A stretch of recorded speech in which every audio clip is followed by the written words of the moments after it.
Kaltum bana matar Idris baba ce, auren so aka yi ga mu garin Maiduguri. Yam Habib ne na Jigawa mai waka ta biki, ya bugo sautin auren ku more shagali, ya bugo sautin auren ku more shagali.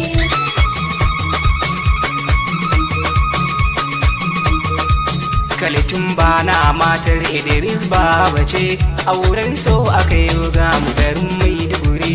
Yam Habib ne na Jigawa mai waka ta biki, da bugu sautin auren ku more shagali. Kaltum bana matar Idris baba ce, auren so aka yi ga mu garin Maiduguri.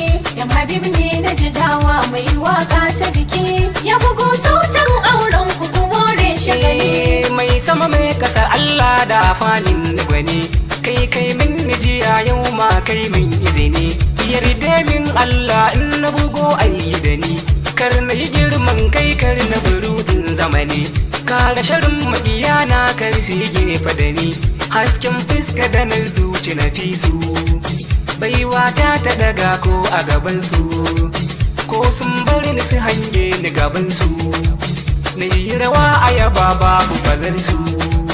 Kaltum bana matar Idris baba ce, auren so aka yi ga mu garin Maiduguri. Yam Habib ne na Jigawa mai waka ta biki, ya bugo sautin auren ku more shagali. Idris baba angon Kaltum bana dar, ku yi shika ku yi riga soyayya ku yi zir. Tun ribar soyayya aure ne dodar, Kaltum bana hudu ba mummuna jefar. Kar su ziga ki goce karshe ki wanwar, fata na ne ki jima a gidanki. Amarya sai mutuwa ta raba ke da mijinki. Amarya sai haƙuri a zama karki raki. Amarya darajar aure yau kin shiga ɗaki.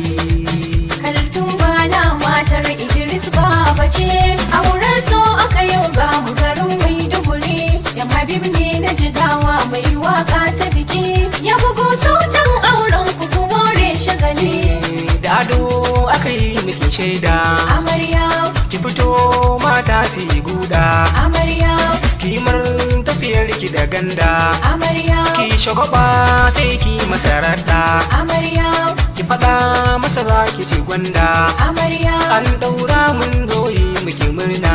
Amarya Murmushi kan fuska ta kike nuna, Amarya ki da angon kun dace gwada juna. Amarya Yi zaman aure ba bihiyana.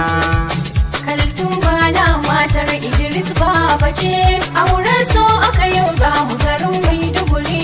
Yam Habib